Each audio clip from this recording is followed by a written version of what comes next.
Now that spaces are clear, we move one level deeper. Beds are where GrowTrack becomes precise. If gardens describe the environment you grow in, beds describe how you grow within that space. A bed is a specific planting area inside a garden. It might be a raised bed, an in-ground bed, a group of containers, a long border used for food. Beds share gardens' overall conditions, but they differ in detail. Soil type changes, drainage changes, sun exposure shifts, heat and moisture behave differently. This is why beds exist. GrowTrack uses bed information to make accurate decisions. Spacing calculations depend on bed size. Suitability depends on soil and exposure. Stress warnings depend on how beds behave in heat or cold.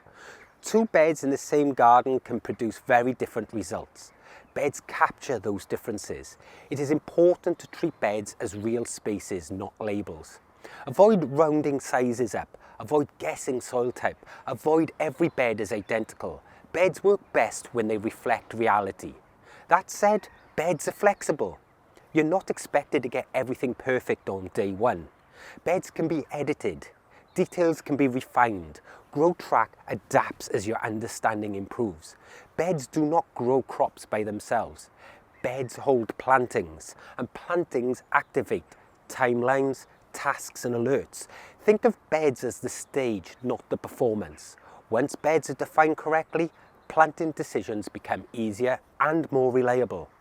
In the next video, we will look at plantings and explain how they turn plans into action.